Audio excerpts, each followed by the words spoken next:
같이 보실 말씀은 창세기 14장 1절로 16절까지의 말씀입니다. 한 목소리로 말씀 합독하시겠습니다. 당시의 신할 왕 아므라벨과 엘라살 왕 아리옥과 엘람 왕 그돌라오멜과 고임 왕 디달이 소돔 왕 베라와 고모라 왕 비르사와 아드마 왕 시납과 스보임 왕 세메벨과 벨라 곧 소알 왕과 싸우니라. 이들이 다 시딤 골짜기 곧 지금의 여매에 모였더라. 이들이 12년 동안 그돌라오멜을 섬기다가 제13년에 배반한지라. 제14년에 그돌라오멜과 그와 함께한 왕들이 나와서 아스드롯 가르다임에서 르바 족속을, 함에서 수스 족속을, 사웨 기랴다임에서 엠 족속을 치고 호리 족속을 그 산 세일에서 쳐서 광야 근방 엘바란까지 이르렀으며, 그들이 돌이켜 엠미스밧 곧 가데스에 이르러 아말렉 족속의 온 땅과 하사손담 마레에 사는 아모리 족속을 친지라. 소돔 왕과 고모라 왕과 아드마 왕과 스보임 왕과 벨라 곧 소알 왕이 나와서 시딤 골짜기에서 그들과 전쟁을 위하여 진을 쳤더니 엘람 왕 그돌라오멜과 고임 왕 디달과 신할 왕 아므라벨과 엘라살 왕 아리옥 네 왕이 곧 그 5 왕과 맞서니라. 시딤 골짜기에는 역청 구더기가 많은지라. 소돔 왕과 고모라 왕이 달아날 때에 그들이 거기 빠지고 그 나머지는 산으로 도망하며 내 왕이 소돔과 고모라의 모든 재물과 양식을 빼앗아가고 소돔에 거주하고 하는 아브람의 조카 롯도 사로잡고 그 재물까지도 노략하여 갔더라. 도망한 자가 와서 히브리 사람 아브람에게 알리니 그때에 아브람이 아모리 족속 마므레의 상수리 숲을 근처에 거주하였더라. 마므레는 에스골의 형제요 또 아넬의 형제라. 이들은 아브람과 동맹한 사람들이었더라. 아브람이 그의 조카가 사로잡혔음을 듣고 집에서 길리고 훈련된 자 318명을 거느리고 단까지 쫓아와서 그와 그의 가신들이 나뉘어 밤에 그들을 쳐부수고 다메섹 왼편 호박까지 쫓아가 모든 빼앗겼던 재물과 자기의 조카 롯과 그의 재물과 또 부녀와 친척을 다 찾아왔더라. 아멘. 할렐루야. 오늘도 예배 자리 가운데 모이신 성도님들 주님의 이름으로 환영하고 축복합니다. 같이 나눈 말씀의 제목은 믿음으로 담대하게 라는 말씀의 제목 가운데서 은혜를 나누도록 하겠습니다. 어제 말씀을 통하여 아브람과 롯은 서로 갈리우게 됩니다. 이제 그 약속의 땅 가운데서 자신들이 비좁게 여겨지기 시작하니까 동서 어느 곳을 정할지 너가 정하라 라는 이 결정 가운데서 롯은 육신이 보기에 너무나 아름다웠던 그 땅, 에덴 동산과 같고 애굽 땅과 같았던 당시의 문화의 메카 소돔과 고모라를 선택하였던 것이 바로 이 롯의 모습이었습니다. 그런데 오늘 말씀을 보게 되면은 이 육신의 선택이 얼마나 큰 화를 자초하는가에 대하여 말씀해 주시는 것을 볼 수 있어요. 육신의 선택을 하고 좋은 방향이라고 생각하였지만 이 지역 가운데서 전쟁이 발발하게 됩니다. 동서로 나뉘게 되어서 동방의 왕들과 이와 같이 서쪽에 있는 왕들이 동서로 나뉘어 싸움이 시작되게 됩니다. 그돌라오멜이라고 하는 이 연합군과 또 이 오른편에 있었던 이 나라들 서로 연합하여 싸움을 하였지만 결국 이 싸움 가운데서는 이 싸움 가운데서 5 연합의 왕들이 패배하게 되었고 결국 소돔과 고모라라고 하는 이 지역 자체가 재물을 다 빼앗기고 이와 같이 롯도 잡힐 수밖에 없는 상황이 주어지게 되었다라는 것이 말씀 가운데서 나오는 배경입니다. 우리가 오늘 말씀을 통하여 얻어야 될 교훈이 무엇이 있을까라는 것을 생각해 볼 때에 사람의 생각으로 육신의 안목으로 내가 보기에 너무나 화려하고 내가 거주하기에 좋아 보이는 그 땅, 그곳 가운데 거할 때에 이와 같이 하나님의 의견이 상관없이 하나님의 뜻은 아무 안중에도 상관없이 내 마음대로 삶을 살아가는 길의 끝은 이와 같이 모든 것을 앗아가고 빼앗길 수밖에 없다라는 사실을 우리가 잊지 말아야 한다는 거예요. 말씀을 보게 되시면 이들이 이와 같은 선택을 한 것, 그들은 결코 이 화려한 땅은 망하지 아니할 것이다라고 하는 분명한 생각이 있었겠지만 결국 그 모든 것은 이와 같이 멸망의 자리로 거할 수밖에 없는 단계에 이를 수밖에 없었습니다. 하나님은 롯에게 이와 같이 하나님의 것을 의지하는 것이 아니라 세상을 의지하는 것은 이와 같이 부질없는 것에 불과하고 또 다 잃어버릴 수밖에 없는 것이다라는 것을 경고의 말씀으로 분명히 주신 것이거든요. 근데 롯은 깨닫지 못하고 계속하여 이와 같이 천국 시민으로서의 삶이 아니라 자신은 이와 같이 소돔의 시민으로서 이와 같은 삶을 살기를 원하였던 것이 그의 모습이었습니다. 우리가 이 말씀 가운데서 얻어야 될 분명한 교훈은 우리는 분명히 이 세상 가운데서 파송되어 삶을 살아가고 있습니다. 그러나 분명히 우리가 잊지 말아야 될 것, 내가 이 세상에서 파송되어 삶을 살아가지만 이 세상과 동화되어서 우리 역시 소돔과 고모라와 같은 이 세상 가운데서 쾌락을 쫓아 삶을 사는 것은 하나님이 원하시는 것이 아니다라는 사실을 우리가 잊지 말아야 한다는 것, 우리가 기억해야 됩니다. 요한일서의 말씀을 보면은 무엇라 말씀하십니까?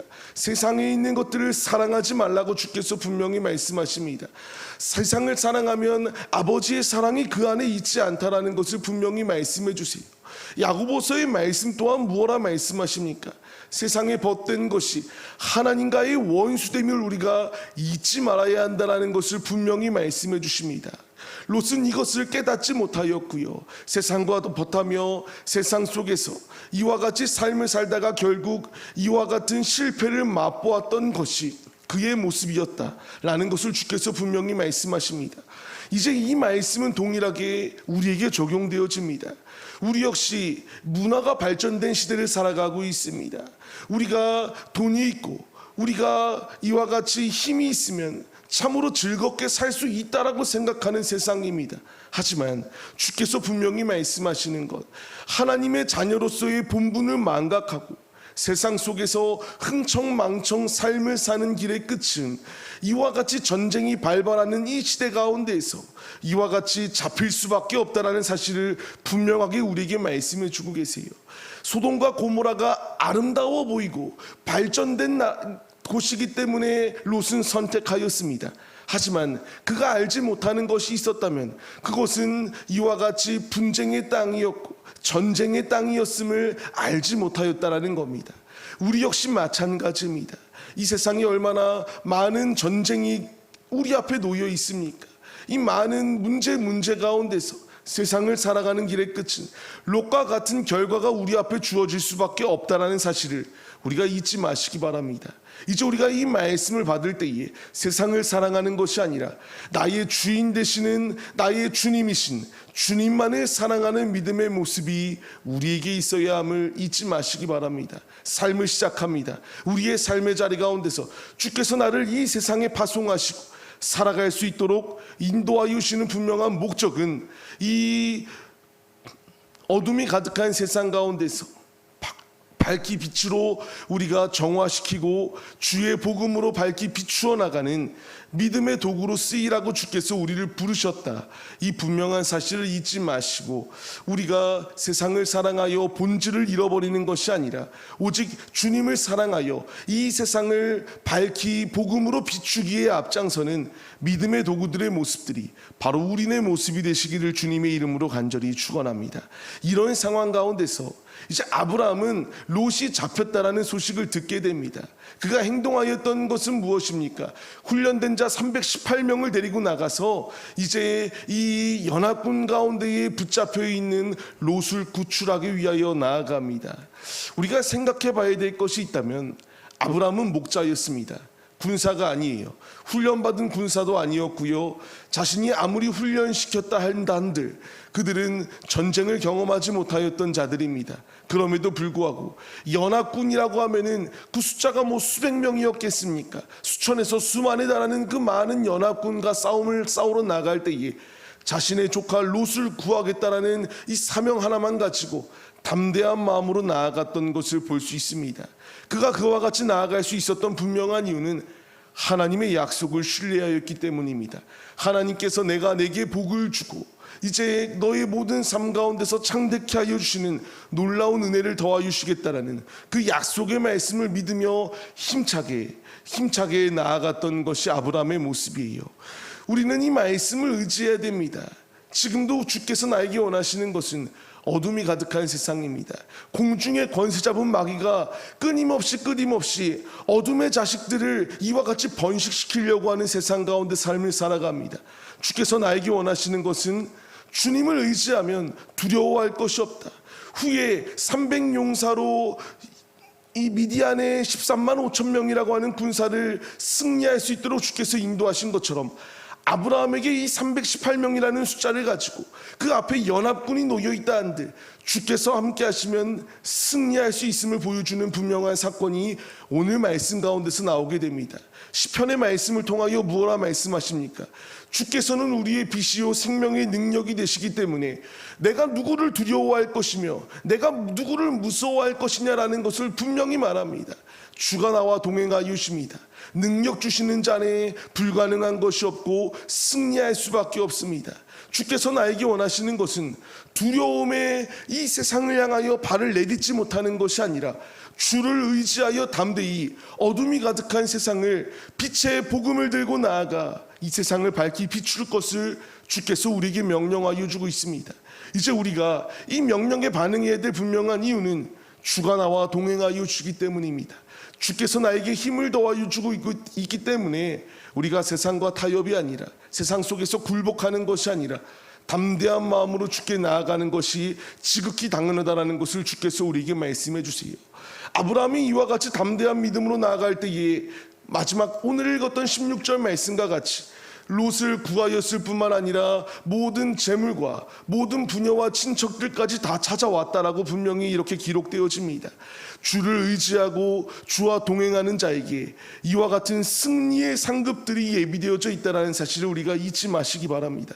주께서 나에게 원하시는 것은 그렇게 타협이 아니라 담대한 마음으로 주의 말씀을 붙들고 믿음으로 담대하게 주의 길을 걸어가길 원하고 계십니다. 오늘의 삶, 이 분명한 약속의 말씀이 나에게 주시는 말씀임을 우리가 잊지 마시고 세상 속에서 우리가 굴욕적인 삶, 굴복하며 복종하는 삶이 아니라 하나님께 복종하고 하나님께 엎드려 하나님이 주시는 힘으로 오늘 하루도 힘차게 승리하시는 우리들의 모습이 다 되시기를 주의 이름으로 간절히 축원합니다. 새 속에 잡힌 자는 결국 잡아먹힐 수밖에 없다.